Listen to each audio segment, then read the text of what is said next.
he sido esa niña que ha pasado muchísimo miedo en la cama, ¿no? Quien no sabe mi historia, pues yo empezaba a ver una señora vestida de negro que resultaba ser la madre de la vecina de abajo, ¿no? Y no es que pasé miedo, sino que pasé muchísimo terror. No tenía ningún tipo de información, no tenía internet en casa, sino que tenía una biblioteca delante de mi casa e intentaba buscar revistas que me acuerdo de Año Cero, escuchar Cuarto Milenio o a Miguel Blanco a las 2 de la mañana para intentar entender qué es lo que me estaba ocurriendo. Pero claro, yo me pregunto lo siguiente, si hubiera tenido un espacio en el que hubiera tenido un referente, pero no un referente de un profesor o profesora, que también está bien, sino otros iguales, es decir, otros niños que también hubieran tenido capacidades similares a las mías, la verdad es que hubiera sido un recorrido totalmente distinto. Por lo tanto, yo me prometí, y lo digo con el corazón en la mano, que no quiero que ningún niño vuelva a pasar por lo que yo pasé, ¿no? Ese terror o ese miedo, que sí, me vienen muchos niños que duermen con sus papás, me vienen muchos niños que no comprenden muchas cosas, pero sí que hay una transformación. No solamente hablamos de los niños, sino de todo el entorno familiar para entender, primero, por qué estos niños tienen estas capacidades, Fairuz, porque en sí un denominador en común es que vienen a despertar esas capacidades psíquicas que el transgeneracional no ha despertado, ¿no? Y al final nos encontramos con niños que vienen a la escuela consciente, pero papás que también se van a formar para poder llegar a entender a estos niños, ¿no? Entonces, ya acabo diciendo que en la escuela yo soy esa niña junto con ellos, que sigue aprendiendo y que sigue, bueno, con la boca abierta. Tengo muchas cosas que contaros. Bueno, para eso estamos. Tengo muchas ganas de escucharte. Primero que todo, Raquel, me gustaría que nos des o nos cuentes un poquitito de señales que pueden atender los padres, estar alerta a los padres para entender un poco qué está pasando y que es por acá que tienen que ir ellos como padres, por supuesto, para apoyar a sus hijos, acompañarlos en todo este proceso que cuando empieza a ocurrir en una casa seguramente es desconocido para todos.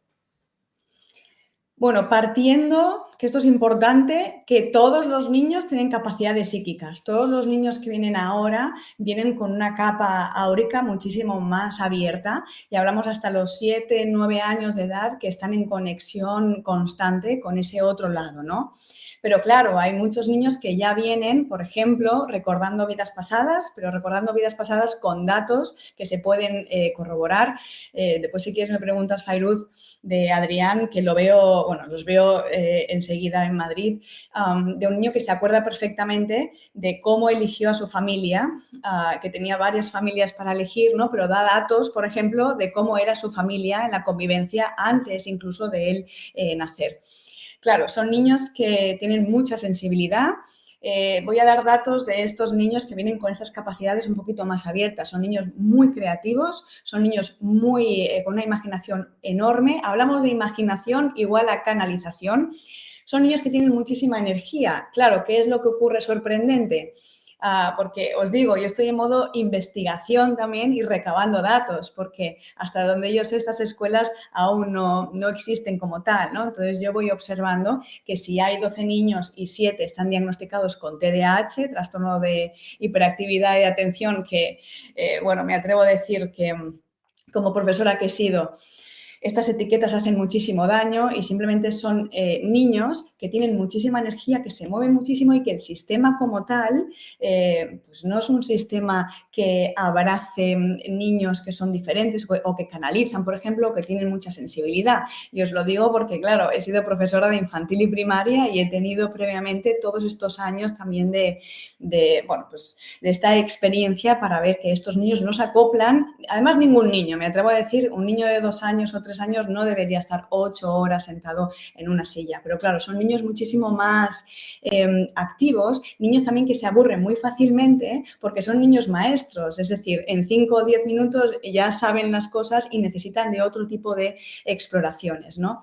Son niños además, Fairuz, muy sensitivos, en el que igual empiezan a llorar o se enfadan y no es el enfado o el lloro del niño, sino es el enfado o el lloro que queda o que está ahí por emanar de la mamá o del entorno también, ¿no? Y son niños que necesitan de verdad una etapa un complemento muy creativo en su día a día para que poco a poco ellos también se vayan expresando.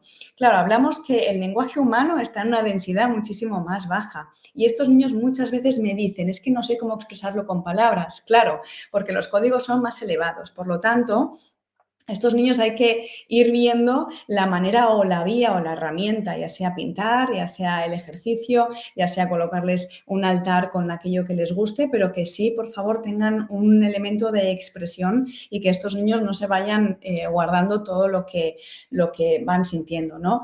También os digo, Fairuz y todos los que estáis o vais a estar, normalidad absoluta, ni defecto de aquí no se habla, ni exceso de darle, un exceso de importancia absolutamente, o también pasar el miedo que estoy teniendo a mi hijo. Por eso siempre la mamá o el papá acaba formándose para poder llegar a entender, ¿no? Pero, claro, Fairuz, yo me doy cuenta de lo siguiente. Si al niño le empezamos a preguntar muchísimo qué estás viendo o qué has soñado, parecemos como los del FBI, ¿sí? O los capos policíacos y el niño se agobia. Igual el niño no nos quiere transmitir o no nos quiere contar, ¿no? Pero me doy cuenta que como todo pasa por el papá o por la mamá primero.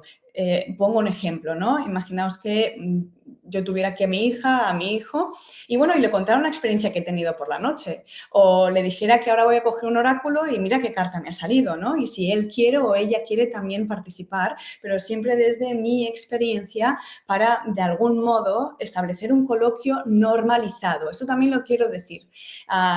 No se tiene tampoco que entrenar al niño, no queremos resultados, sino queremos que el niño integre como normalidad esta parte espiritual y que vaya desarrollando esta parte espiritual de una manera normal. Habrán momentos que haya parones, que el niño no quiera hablar, que el niño quiera hablar, pero no sé si me explico bien, Fairuz, en sí, en general, ¿por qué no podemos jugar a juegos espirituales? Y, por ejemplo, jugar a visión remota, escondiendo un objeto por la casa e intentando saber o describir, ¿no? Dónde creemos que está. Pues estos juegos, como jugamos al parchís o a un juego de mesa, pues también podemos integrar en algún día de la semana este tipo de juegos para que el niño también se vaya expresando, ¿no? Pero son niños que al principio, fíjate también, Fairuz, tardan un poquito más en hablar. Sí, porque tienen tanto que no pueden decir, porque no es que no puedan decir, es que el lenguaje no saben cómo colocar las palabras, ¿no? Son niños que observan mucho. Fijaos, cuando los bebés, y quiero que aquí también lo comenten, se quedan mirando a través, o sea, y muchas veces miran alrededor nuestro, ¿no?